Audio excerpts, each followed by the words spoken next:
வணக்கம் மக்களே. ஆஃப்டர்நூன் வெறும் 50 பாயிண்ட்ஸ் நெகட்டிவா ட்ரேட் ஆயிட்டு இருந்த நிஃப்டி 50 எண்ட் ஆஃப் த டேல 160 பாயிண்ட்ஸ் வரைக்கான இறக்கத்த குடுத்திருக்கு. பேங்க் நிஃப்டி வெறும் ஒரு 250 பாயிண்ட்ஸ் வரைக்கான இறக்கத்த குடுத்துட்டு இருந்தது. பட் எண்ட் ஆஃப் த டேல 600 பாயிண்ட்ஸ் வரைக்கான சரிவ சந்திச்சிருக்கு. இன்னைக்கு வைடா நம்ம மார்க்கெட்ல நல்ல ஒரு செல் ஆஃப் ஏற்பட்டிருக்கு.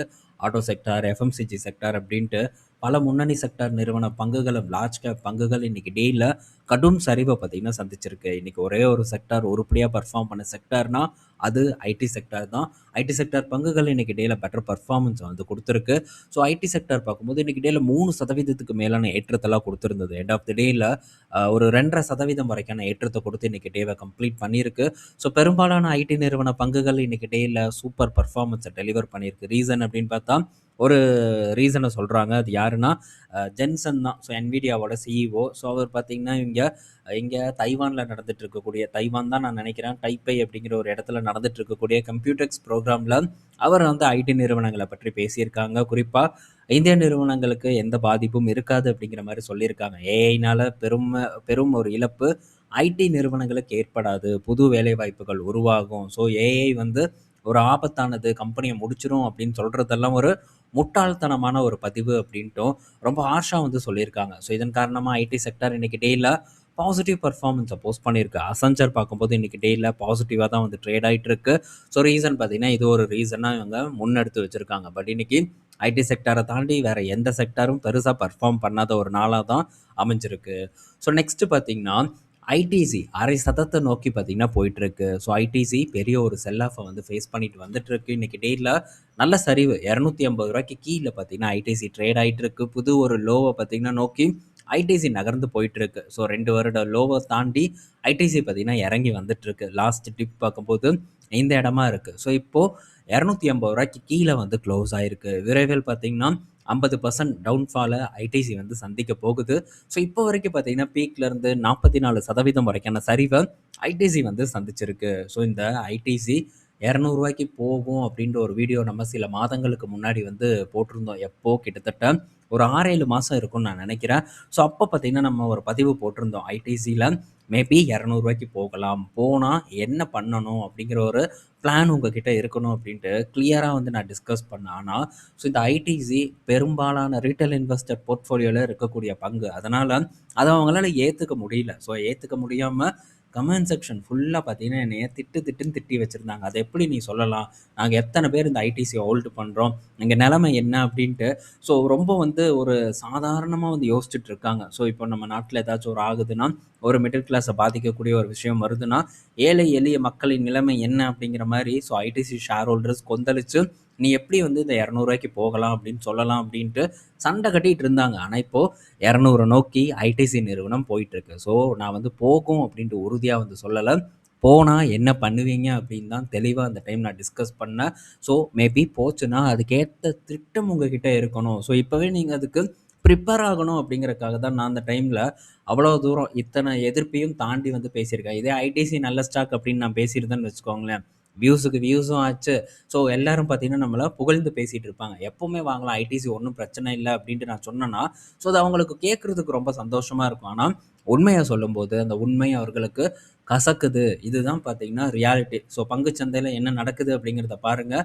ஸோ என்ன ஒரு பிரச்சனை இருக்குது, ஸோ ஒரு டவுன்ஃபால் ஏற்படுறதுக்கான அறிகுறி தெரியுதுன்னா அதுக்கேற்ற மாதிரி நம்ம எப்படி ப்ரிப்பேர் பண்ணணும், ஸோ அந்த பங்கில் நம்ம எப்படி பார்ட்டிசிபேட் பண்ணணும் அப்படிங்கிற ஒரு திட்டம் நம்மக்கிட்ட முன்கூட்டியே இருக்கணும். ஸோ வருமுன் நம்ம கணிக்கிறதுக்கு ட்ரை பண்ணணும். அது இந்த மாதிரியான குவாலிட்டி பங்கு இறங்கவே இறங்காதுன்னு நினைக்கக்கூடிய பங்காக இருந்தாலும் ஸோ நம்ம அந்த இடத்துல ஒரு திட்டத்தை வந்து போட்டிருக்கணும். ஸோ அப்படி நம்ம போடலைன்னா கண்டிப்பாக அந்த பாதிப்பு பெரும் பாதிப்பாக இருக்கும். நம்ம அவசரப்பட்டு பீக்லேயே வந்து எல்லா பணத்தையும் போட்டிருப்போம். 1000 ஸ்டாக், 5000 ஸ்டாக், இதெல்லாம் என்ன நல்ல ஸ்டாக்கு அப்படின்ட்டு நம்ம பாட்டுக்கு பணத்தை தூக்கி கொட்டியிருப்போம், ஒன்றும் ஆகாதுன்ட்டு. ஆனால் அதுக்கப்புறம் ஏற்படக்கூடிய சரிவு நம்மளை பெரிய அளவுக்கு வந்து பாதிக்கும். ஸோ என்னடா இப்படி ஆயிடுச்சு, ஏறவும் மாட்டேங்குது அப்படிங்கிற ஒரு கவலையிலேயே நம்ம லாஸ் புக் பண்ணுறதுக்கான சூழ்நிலை ஏற்படலாம். அடுத்தடுத்து எடுக்கக்கூடிய முடிவுகள் தவறாக முடிவதற்கான வாய்ப்பும் ரொம்ப வந்து அதிகமாக இருக்குது. ஸோ அதனால் முன்கூட்டியே திட்டமிட ட்ரை பண்ணுங்கள். ஸோ கருத்தாக பாருங்கள். ரொம்ப வந்து ஸ்டாக்கில் இன்வால்வ் ஆகி ஸோ அந்த ஸ்டாக் மேலே ஒரு பெரிய ஒரு பற்று ஏற்பட்டு ஸோ அதை பற்றி ஏதாச்சும் ஒரு நெகட்டிவான ஒரு செய்தியை வந்து காதில் கேட்டாலே ஸோ ரொம்ப ரியாக்ட் பண்ணுறத தயவு செஞ்சு மக்கள் நிறுத்தணும் அப்படிங்கிறது தான் என்னுடைய ஒப்பீனியன். ஸோ அந்த டைமில் நம்ம நண்பர்கள் பலரும் பார்த்திங்கன்னா எனக்கு ஆதரவாக கமெண்ட் செக்ஷனில் வந்து பதிவெல்லாம் போட்டிருந்தாங்க. ஸோ அது பார்க்கும்போது எனக்கு ரொம்பவே மகிழ்ச்சியாக இருக்குது. என்னதான் வந்து ஒரு 30 பேர் புரியாமல் இருந்தாலும் அட்லீஸ்ட் ஒரு 10 பேராச்சு நம்மளை புரிஞ்சு இருக்காங்களே, ஸோ என்ன சொல்கிறான் அப்படிங்கிற ஒரு கருத்தை கேட்கறதுக்கு தயாராக இருக்காங்களே, ஸோ அப்படி கருத்தை கேட்டிருந்த நண்பர்கள் கண்டிப்பாக இந்த இடத்துல உஷாராயிருப்பாங்க, ஒரு பிளானையும் வந்து போட்டிருப்பாங்க அப்படிங்கிற ஒரு நம்பிக்கை எனக்கு இருக்குது. ஸோ ஏன் நான் லாஸ்ட்டாக டிசிஎஸை வந்து ஃபோக்கஸ் பண்ணும்போது கூட அங்கே என்னோட பிளான் என்ன அப்படிங்கிறத கிளியராக அவங்க கூட மென்ஷன் பண்ணியிருந்தேன். ஸோ என்னதான் வந்து அது ஒரு நல்ல லார்ஜ் கேப் பங்காக இருந்தாலும், ஐடி நிறுவனத்தில் முதன்மையான நிறுவனமாக இருந்தாலும், டிசிஎஸ் டாட்டாவோட ஒரு முக்கிய ஒரு கேஷ் கோவாக இருந்தாலும் கூட இங்கேயும் ஆபத்து நடக்கலாம். அப்படி ஆபத்து நடந்ததுன்னா அதை நம்ம எப்படி டேக்கிள் பண்ணணும் அப்படிங்கிற ஒரு திட்டம் நம்மக்கிட்ட இருந்தது. ஸோ ஞாபகம் இருக்கும்னு நான் நினைக்கிறேன்.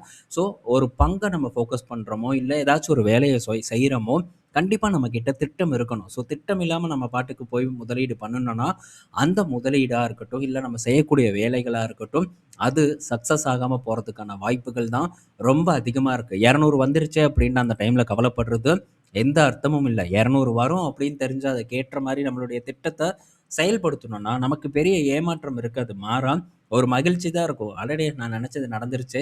ஸோ நல்ல பொசிஷன் வந்து பில்ட் பண்ணுறதுக்கான ஒரு வாய்ப்பு கிடைச்சிருச்சு அப்படிங்கிற ஒரு மகிழ்ச்சி ஏற்படும். ஸோ அந்த மகிழ்ச்சியில் நம்ம தவறான முடிவு எடுக்காம இருக்கிறத அப்படியே வந்து ஆய்வு செஞ்சு, ஆராய்ச்சி செஞ்சு ஒரு நல்ல முடிவு எடுப்போம்.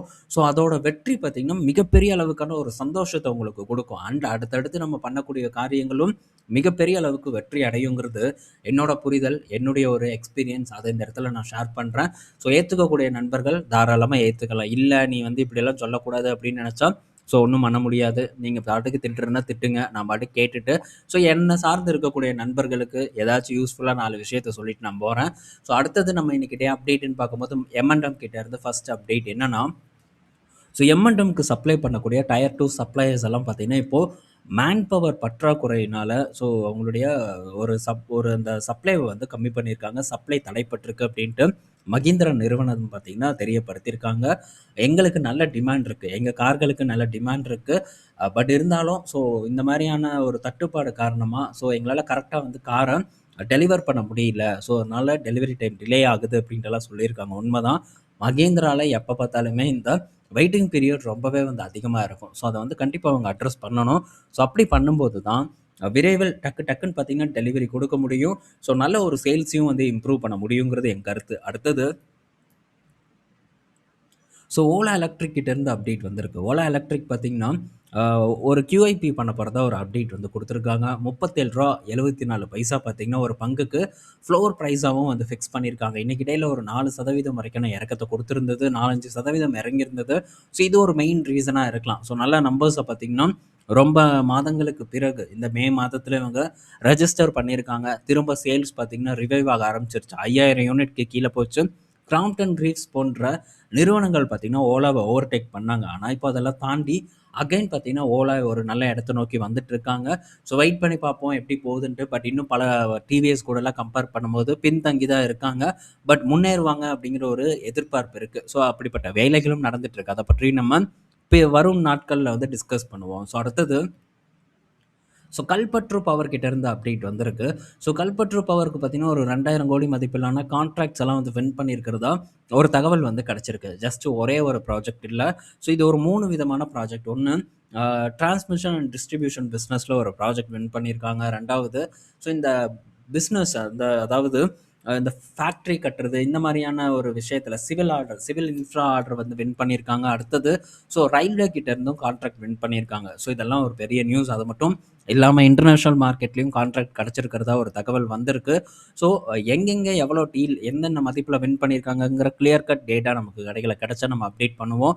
ஸோ இந்த கல்பற்று பவர் பொறுத்த வரைக்கும் இதுவும் நம்ம உட்காந்து ரிசர்ச் பண்ண வேண்டிய ஒரு பங்கு தான். ஸோ இதுக்கு முன்னாடி நம்ம கேஇசி பற்றி டிஸ்கஸ் பண்ணோம். பெரிய அளவுக்கு வரவேற்பு இல்லை.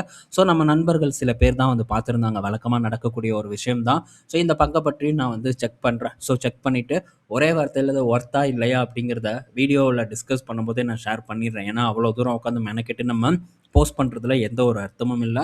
ஸோ இதை நான் ஃபோக்கஸ் பண்ணுறேனா இல்லையா அப்படிங்கிற ஒரு டீட்டெயில் மட்டும் கண்டிப்பாக உங்கள் கூட நான் அப்கமிங் வீடியோஸில் நான் அனலிசிஸ் பண்ணி முடிச்சதுக்கப்புறம் சான்ஸ் கிடச்சிதுன்னா இந்த பங்கில் சான்ஸ் கிடச்சிதுன்னா கண்டிப்பாக அந்த அப்டேட் உங்கள் கூட நான் ஷேர் பண்ணுறேன். ஸோ இதெல்லாம் ரிஸ்கி ஸ்டாக் வரிசையில் வரக்கூடிய நிறுவனமாக தான் நான் கேட்டகரைஸ் பண்ணியிருக்கேன். அடுத்தது டாடா மோட்டார்ஸ்லேருந்து சேல்ஸ் டேட்டா வந்திருக்கு. ஸோ டாடா மோட்டார்ஸ் பார்த்தீங்கன்னா, பேசஞ்சர் வெஹிக்கிள் சேல்ஸ் இந்த மாசம் 59,090 யூனிட். இது வந்து ஃபுல்லா டொமஸ்டிக் தான். ஓவராலா பார்க்கும்போது 59,790 யூனிட் வித்திருக்காங்க. ஸோ இயர் ஆன் இயர்ல ஒரு 42% குரோத் காமிச்சிருக்காங்க. ஆனா, போன மாசத்தோட கம்பேர் பண்ணும்போது இது ஒரு ஃப்ளாட்டான ஒரு பெர்ஃபார்மன்ஸ் தான். பெரிய குரோத் அப்படின்ட்டுலாம் சொல்ல முடியாது. But Maruti Suzuki 35% growth month on மந்த்தும் சரி, இயர் ஆன் இயரும் சரி குடுத்து இந்த மாசத்துல ஒரு பெஸ்ட் நம்பர்ஸ பார்த்தீங்கன்னா டெலிவர் பண்ணியிருக்காங்க. மாருதி மட்டும் தான் பெஸ்ட் நம்பர டெலிவர் பண்ணியிருக்காங்க. டாட்டாவும் பண்ணல, மகேந்திராவும் பண்ணல. ஆனா, இயர் ஆன் இயர் கூட ஒப்பிடும்போது நல்ல வளர்ச்சிய டாடா மோட்டார்ஸ் சந்திச்சிருக்காங்கங்கிறதுல மாற்று கருத்து இல்ல.